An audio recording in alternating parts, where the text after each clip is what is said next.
তখন প্রায় 12টা। ঘরের বাতি নেভানো, শুধু জানালা দিয়ে আসা চাঁদের আলোয় ঘরের অল্প অংশ উজ্জ্বল। আমার ঘুম আসছিল না। শুয়ে শুয়ে মায়ের ঘরের দিকে তাকিয়েছিলাম। মা, প্রতিভা, সীমিত জীবনে অসীম শক্তি।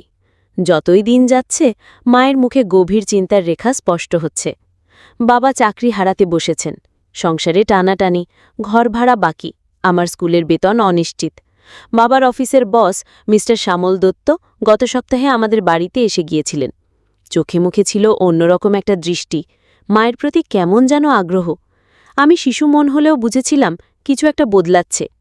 বাবারও যেন মন খারাপ, কিন্তু চুপচাপ। আজ রাতে মা নিজেই বাবাকে বললেন, তুমি কাজ হারাবে না, আমি যাচ্ছে, যা করার আমিই করব, তুমি কিছু বলো না। বাবা নিচু স্বরে বললেন, প্রতিভা, আমি চাই না তুমি। মা থামিয়ে দিলেন, আমি জানি কি করছি, রাহুলের ভবিষ্যতের জন্য এইটুকু করতে পারি, শুধু তুমি মাথা নিচু করো না। আমি জানতাম না কি ঘটতে চলেছে, শুধু শুনলাম দরজার ঘণ্টা বাজল। মা ধীরে ধীরে গিয়ে দরজা খুললেন। শ্যামল দত্ত ঢুকলেন। সাদা পাজামা পাঞ্জাবি, চোখে মোটা ফ্রেমের চশমা, কিন্তু দৃষ্টি ছিল আগুনের মতো। মা একবার তাকে চুপচাপ দেখলেন, তারপর ধীরে ধীরে বললেন, চা করব? না, শুধু তোমার সঙ্গে একটু কথা বলতে এসেছি, বললেন তিনি। মা চুপ করে সামনে সোফায় বসে পড়লেন। তার শাড়ির আঁচল পড়ে গেল একপাশে। শ্যামল দত্ত ধীরে এসে বসে পড়লেন মায়ের পাশে।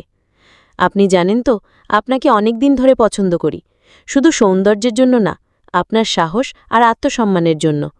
মা এবার মুখ তুললেন। পছন্দ আর পাওয়ার মধ্যে পার্থক্য অনেক।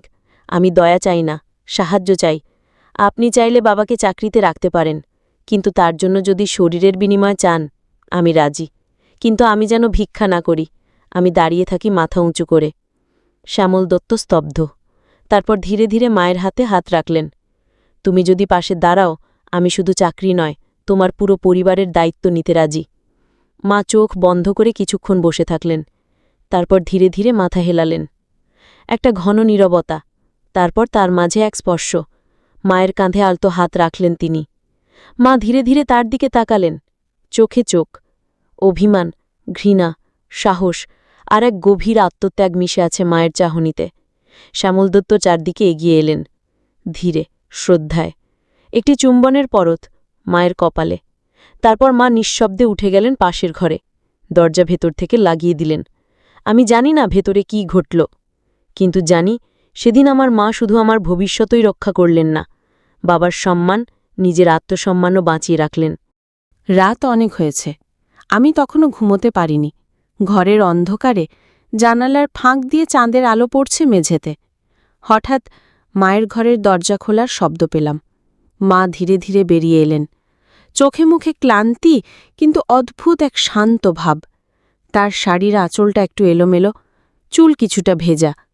তিনি চুপচাপ রান্নাঘরের দিকে গেলেন, যেন কিছু একটা করতে চান, নিজেকে সামলাতে। পেছনে আস্তে পায়ে বেরিয়ে এলেন শ্যামল দত্ত। তার চোখে কোনো জয় নেই, বরং এক অচেনা নম্রতা। মায়ের দিকে তাকিয়ে বললেন, তুমি আজ যে সিদ্ধান্ত নিয়েছ সেটা কোনো লেনদেন নয়, এটা ছিল এক সাহসী স্ত্রীর আত্মদান। মা চুপ করে দাঁড়িয়ে রইলেন। তারপর বললেন, আমি কেবল চাইছিলাম রাহুলের স্কুল যেন বন্ধ না হয়, আর ওর বাবার সম্মানটা যেন টিকে থাকে। আপনি যদি সত্যিই সম্মান করেন আমাকে, তাহলে ভুলে যান আজকের রাতটাকে। শ্যামল দত্ত এগিয়ে এসে তার সামনে দাঁড়ালেন। হঠাৎই তার হাত ধীরে করে মায়ের গাল ছুঁয়ে গেল। এক উষ্ণ স্পর্শ, মায়ের চোখে জল টলমল।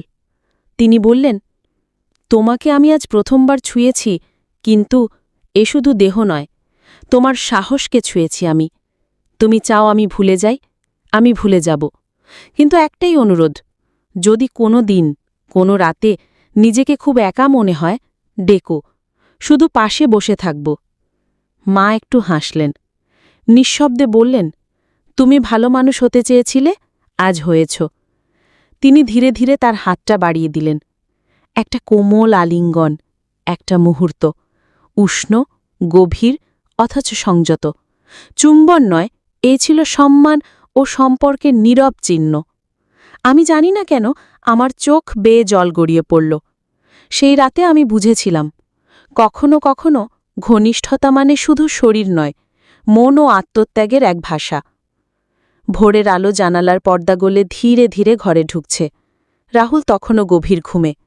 মা উঠে পড়েছেন, চুল বেঁধেছেন, ঠোঁটে হালকা লিপজেল, কপালে টুকটুকে লাল টিপ। তার মুখে আজ অন্য এক প্রকাশ। না লজ্জা নয়, না কোনো গ্লানি, বরং এক অনবিল প্রশান্তি, যা আসে নিজেকে অতিক্রম করার পর। বাবা তখন জানালার ধারে চুপচাপ দাঁড়িয়ে, বহুদিন পর তার চোখে মায়ের দিকে এক নতুন দৃষ্টিতে তাকানোর অভিব্যক্তি। বাবা বললেন, প্রতিভা, কাল রাতে তুমি সত্যি? মা কিছুক্ষণ চুপ থেকে বললেন, আমি যা করেছি সেটা আমাদের পরিবারের জন্য করেছি, রাহুলের ভবিষ্যৎ যাতে ধ্বংস না হয়। তুমি যদি পারতে তাহলে আমি কখনো এমন সিদ্ধান্ত নিতাম না। বাবা মাথা নিচু করে বললেন, আমি জানি আমি ব্যর্থ, কিন্তু তুমি আজও আমার কাছে দেবী, যার আত্মত্যাগ আমায় নতুন করে বাঁচতে শিখিয়েছে। আমি এখন শুধু ব্যবসা নয়, তোমার সম্মানটাকেও রক্ষা করতে চাই। মা এগিয়ে এসে বাবার কাঁধে হাত রাখলেন, তারপর নিচু গলায় বললেন, এই কথাটুকুই আমি শুনতে চেয়েছিলাম। আমি চাই আমরা একসঙ্গে আবার শুরু করি, তবে এবার শর্ত একটাই, ভালোবাসা হবে নীরব কিন্তু দৃঢ়, প্রতিশ্রুতি থাকবে, প্রতারণা নয়। বাবা স্তব্ধ হয়ে গেলেন, তার চোখের কোণ ভিজে উঠল। নিচতলায় তখন শ্যামল দত্ত নিজের ফাইল গোছাচ্ছেন, চুল আঁচড়ানো, মুখে পরিচ্ছন্নতা, চোখে সেই সাধারণ চাকরির এক নিত্যব্যস্ত অভিব্যক্তি। মা নিচে নেমে গেলেন, হাতে এক কাপ দুধ চা। শ্যামল চা হাতে নিয়ে তাকালেন মার দিকে। মা হেসে বললেন, স্যার, আপনি চাইলেও গতরাতটা ভুলতে পারবেন না, আমিও না। তবে আমি চাই আপনি সেই মানুষটিই থাকুন যিনি একজন নারীর সাহসকে শ্রদ্ধা করেন। সম্পর্ক তৈরি করতে হলে ভালোবাসার থেকেও বেশি প্রয়োজন সম্মান। শ্যামল মাথা ঝুঁকিয়ে বললেন, আপনার প্রতি সম্মান আমার কোনোদিন কমবে না। আপনি শুধু মোহনের স্ত্রী নন, আপনি একজন আদর্শ মা এবং একজন সাহসিনী নারী। মা এবার আসতে বললেন, আমাদের মধ্যে যদি কোনো সম্পর্ক থেকেও থাকে, তবে সেটি হবে বিশ্বাস আর সহমর্মিতার। আপনি যদি সত্যিই আমাকে পাশে চান, আমি রাজি, একটাই শর্তে, রাহুল যেন কখনো সত্যিটা না জানে। শ্যামল ধীরে করে বললেন, আমি কথা দিচ্ছি, ও শুধু জানবে তার মা একজন মহান নারীর নাম। একটি চা পানের উষ্ণতা যেন এই সম্পর্কে শপথ হয়ে উঠল, একটা গভীর চুম্বন নয়, দেহস্পর্শ নয়, এইবার ভাষা হল সংযত দৃষ্টির উষ্ণতা, সম্মানময় সংলাপ। রাতের নিস্তব্ধতা ছড়িয়ে পড়েছে শহরের প্রান্তে। রাহুলের ঘরে আলো নিভে গেছে অনেকক্ষণ, তবে পাশের ঘরে এখনো মা জেগে। শ্যামলবাবু সেই সন্ধ্যেতেই চলে গিয়েছিলেন, কিন্তু রেখে গেছেন একটা নিঃশব্দ উপস্থিতি। বিছানার ধারে বসে মা একদৃষ্টে জানালার বাইরে তাকিয়ে আছেন। বাতাসে পর্দা দোল খাচ্ছে, তার শাড়ির আঁচলও যেন দুলছে সেই হাওয়ার সঙ্গে। হঠাৎ পেছন থেকে বাবার কণ্ঠ ভেসে এলো, ঘুমাওনি এখনো? মা ধীরে ঘুরে তাকালেন, চোখে ছিল এক ধরনের মিষ্টি ক্লান্তি, কিন্তু সেই ক্লান্তির গভীরে ছিল এক নির্ভরতার দীপ্তি।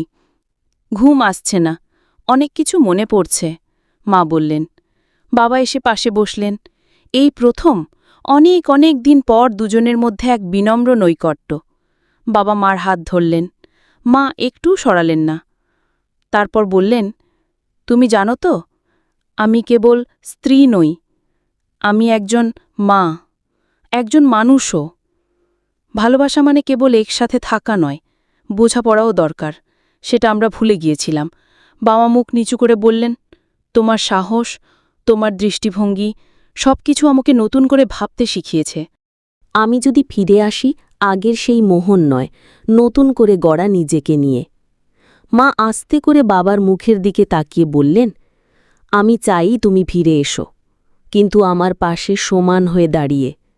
হঠাৎ সেই মুহূর্তে বাবা মায়ের হাতটি তুলে নিজের ঠোঁটে চুমু খেলেন। সে চুমুতে ছিল না কোনো কামনা, ছিল কেবল এক তীব্র অনুতাপের আদর। মা চোখ বন্ধ করে সেই স্পর্শ গ্রহণ করলেন। তাদের মধ্যকার দূরত্ব যেন মিলিয়ে গেল নিঃশব্দে। একটু পরে মা বিছানায় এলেন, পাশেই বাবা। বাতি নিভিয়ে দেওয়ার আগ মুহূর্তে দুজনের দৃষ্টিতে ছিল এক গভীর আত্মসমর্পণ।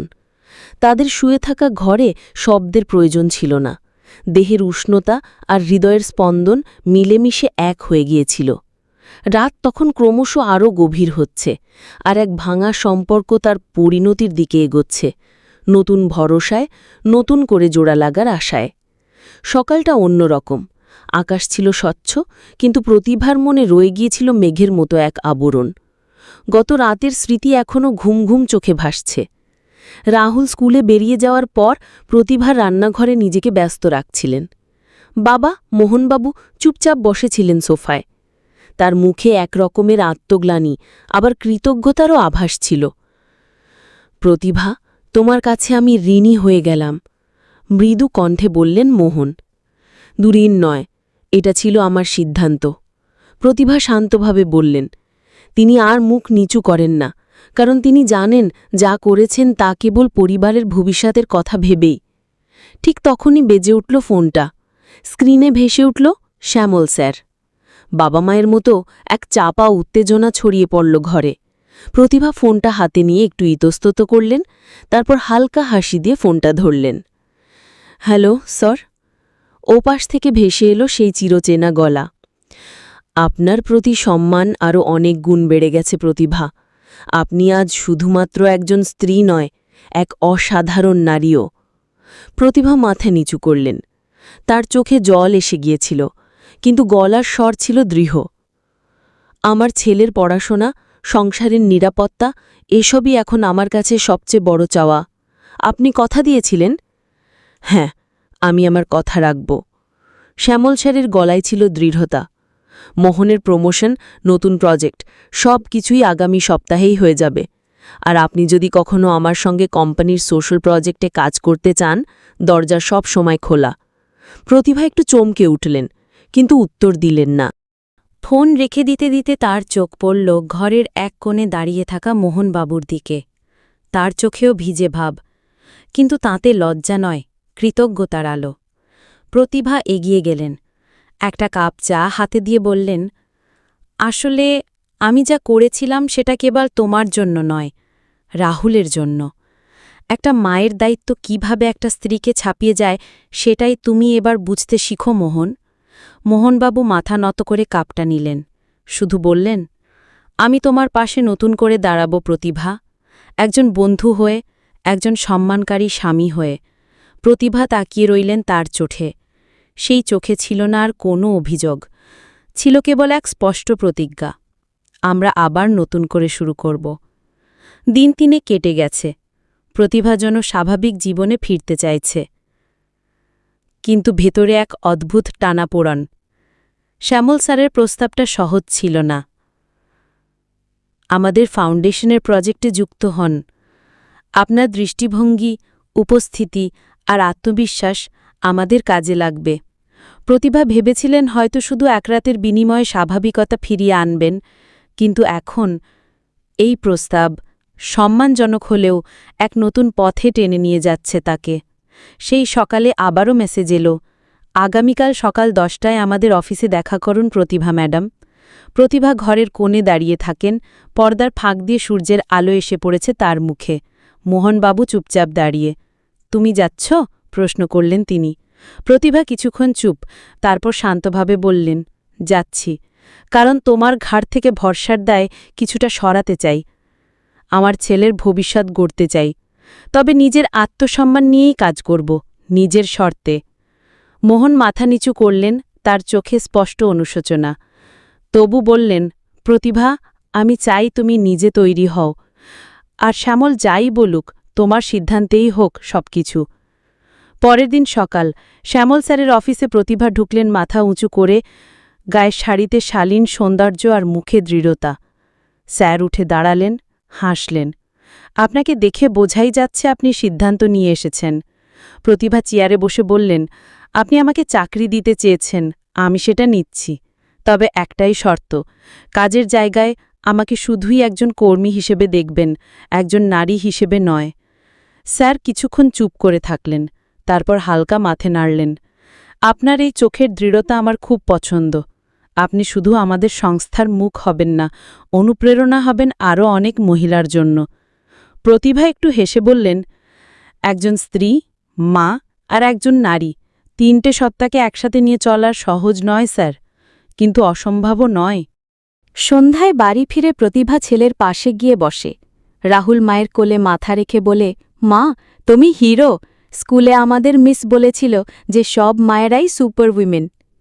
প্রতিভার চোখে জল আসে। সে ছেলেকে আলতো করে জড়িয়ে ধরে। মোহন দূরে দাঁড়িয়ে সব দেখে। চুপচাপ এগিয়ে এসে প্রতিভার পাশে বসে। তাদের মাঝে এক অদৃশ্য প্রাচীর যেন আজ খানিকটা গলে যায়। একটা নতুন পথের শুরু, যেখানে সম্পর্কের ভাঙন নয়, মেরামতির ভাষা শোনা যায়। শ্যামল স্যারের অফিসে প্রতিভা এখন নিয়মিত যান। তার গম্ভীর অথচ দুঃখ ব্যবস্থাপনায় ফাউন্ডেশনের প্রেজেন্টেশনগুলোতে নতুন প্রাণ এসেছে। অফিসের লোকেরা তার শ্রদ্ধা করে এবং শ্যামল স্যারও সবসময় একটি নির্দিষ্ট দূরত্ব বজায় রাখেন। কিন্তু একদিন অফিস শেষে স্যার ডেকে বললেন, প্রতিভা, আপনাকে নিয়ে আমার মনে অন্যরকম একটা অনুভব তৈরি হয়েছিল, তা সত্যি, কিন্তু আজ আমি কেবল আপনার মেধা আর আত্মসম্মানকেই সম্মান জানাতে চাই। আমি আপনাকে সম্মান করি, ভালোবাসি, কিন্তু সেই ভালোবাসা আপনার শর্তে, আপনার সম্মতিতেই থাকবে। প্রতিভা স্যারের চোখে চোখ রেখে বললেন, স্যার, ভালোবাসা তখনই পরিপূর্ণ হয় যখন তার মধ্যে কোনো শর্ত থাকে না, কিন্তু আত্মসম্মান, সেটাও ভালোবাসারই এক রূপ। আজ আপনি আমার সেই সম্মান ফিরিয়ে দিলেন। স্যার মাথা নিচু করলেন। সন্ধ্যায় বাড়ি ফিরে প্রতিভা দেখেন মোহন ঘরে বসে পুরানো অ্যালবাম দেখছেন। ছেলে পাশে বসে হাসছে। মোহন চেয়ে থাকেন প্রতিভার দিকে। তুমি ফিরেছ, শুধু অফিস থেকে না, আমাদের কাছে। আজ আমি বুঝি, একজন স্ত্রীকে শুধু ভালোবাসা নয়, সম্মানও দিতে হয়। প্রতিভা পাশে বসে বলেন, ভালোবাসা একতরফা হলে ভেঙে পড়ে, কিন্তু সম্মান থাকলে তা নতুন করে গড়ে ওঠে। মোহন হাত বাড়িয়ে দেন। প্রতিভা তার হাত ধরেন বহুদিন পর। ছেলে উঠে এসে দুজনকে জড়িয়ে ধরে। তিনজনের এই মুহূর্তে যেন ঘরের অন্ধকার কোণগুলো আলোকিত হয়ে ওঠে। পরের দিন সকালে প্রতিভা স্কুলে একটি অনুষ্ঠানে বক্তৃতা দিচ্ছেন। নারী কখনো কারো করুণা নয়। তিনি মা হতে পারেন, স্ত্রী, সহকর্মী বা নেতৃত্ব দানকারী, সব ভূমিকাতেই পূর্ণ, যদি সমাজ তাকে সম্মান দেয়। আমি কৃতজ্ঞ, কারণ আমার পরিবার আজ তা শিখেছে, আর আমি পেয়েছি আমার পরিচয়ের পূর্ণতা। সবাই করতালিতে ভরিয়ে দেয়। নারীর সম্মান কেবল সম্পর্কের ভিত্তি নয়, সমাজেরও ভিত্তি। একটি স্ত্রী বা মায়ের আত্মসম্মান যদি রক্ষা পায়, তবে একটি পরিবার গড়ে ওঠে নতুন আলয়। তো বন্ধুরা, গল্পটা এখানে সমাপ্ত করলাম। গল্পটি ভালো লাগলে কি লাইক ও চ্যানেলটি সাবস্ক্রাইব করে দেবেন। ভালো থাকবেন সবাই, দেখা হচ্ছে পরের ভিডিওতে।